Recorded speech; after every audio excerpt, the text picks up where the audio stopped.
So welcome, George Parr. Thank you. You're the Minister for Choice and Competition. Yes, I am. So you're involved in bringing choice to a range of services such as transport, education, healthcare and energy supply. Yes, real choice. Real choice and real savings. That's the motto of the department. Perhaps you could tell us how it works. Well, I'd love to do that. It's simple, really. We believe that choice requires alternatives, and alternatives require competitors, competition. And competition, as we know, drives down cost and lifts up standards, and everybody wins. That sounds marvellous. Perhaps you could give us an example.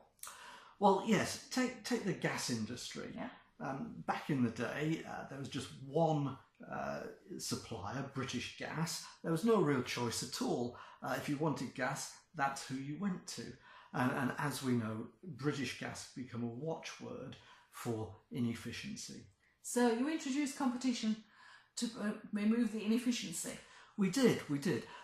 Instead of one monolithic organisation with one accounts function, one sales team, one customer services department, we now have many companies, each with their own accounts function, their own sales team and their own customer services department. Sorry, I thought you said competition improved efficiency. Absolutely. Instead of one bloated, inefficient organisation, we now have dozens of pared to the bone, efficient industries, each doing the same thing. But surely, even if they are efficient, having lots of individual suppliers, each with their own systems, can't lead to lower costs than one somewhat inefficient one, can it? No idea, actually. Nobody's done the sums on that. But the point is, it's all about competition. You see, even if it isn't cheaper, now people could choose where to get their more expensive gas from. It's competition, choice. But it isn't really a choice, is it? I mean, it's the same gas delivered through the same pipe. It isn't hotter or bluer from one supplier than the other, is it? Well, of course it's the same gas, but it's competitive gas, and that's what matters. Let me see if I've got this right. You have a lot of suppliers of exactly the same product, none of whom add any value whatever to the product, Correct.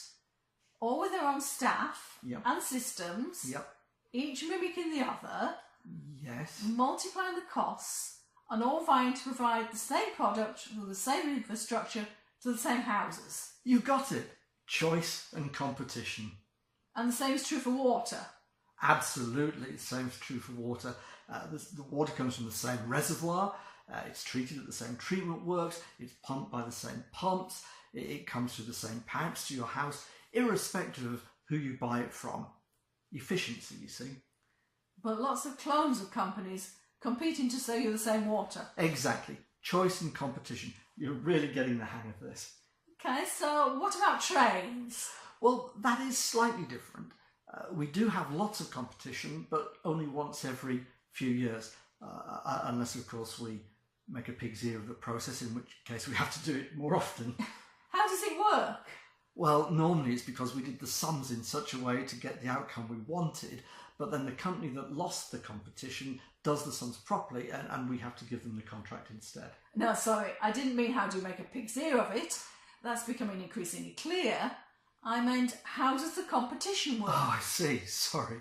Well, each railway route has a set of tracks, it has a set of signals and stations, and the owners of that infrastructure charge the train operators for the privilege of using it. So the train operators have their own rolling stock, drivers, etc., and bid for the right to use it on the track. Good Lord, no, that would be terrible. No, whoever wins the bid takes on the rolling stock and staff of the old company. They just give them different uniforms and spray them with the new livery, the trains, not the staff, obviously, as well as producing their own website, the booking systems, timetables, advertising, and so on. But surely the cost of administering the bidding process and all these changes to paperwork, etc., must be significant. Enormous, I would imagine, yes. But all of that, of course, taken into account when they put in their bid. So in the end, the passengers pay more than they would have done to travel on the same trains, on the same tracks, from the same stations. Brilliant, isn't it? Choice and competition. Okay, perhaps we could end by looking at education. Driving. I'm sorry? That's our focus in education. Driving. Well, because more and more people are having to drive their children to distant schools. Well, yes, fuel duty revenues are up and car sales are up as well, and the road maintenance industry is ecstatic. No, but what I really mean is that we're driving standards up. And you can monitor those standards through the incessant testing of children. Indeed we can, from the age of 3 through to the end of their university career. Competition between pupils, between parents, between schools. Schools can even choose between competing exam boards. But parents can't really choose which school to send their child to, because that would mean every school would have to be big enough to take all the children who might want to attend. Which would be ridiculous, of course, which is why we give second and third choice options as well. Every child in the country goes to a school of their choice. It's just not necessarily their first choice. But the whole process of choosing, of appealing, is stressful. And even when they have a place, instead of having breakfast as a family, the child often has to be driven across town to a breakfast club before entering the classroom ahead of yet another test. Indeed, it's another benefit. The stress of the whole process has opened up a whole new opportunity for counsellors and mental health professionals who themselves can compete for business as part of the internal market of our new and improved competitive National Health Service. Isn't the reality that far from driving down costs and driving up standards, you're simply driving teachers out of teaching and parents into an early grave? Well, progress was never achieved without sacrifice, competition and choice. Don't forget that important message, folks. Tomorrow there is a competition for your vote. Choose wisely or George Parr will be back. Thank you.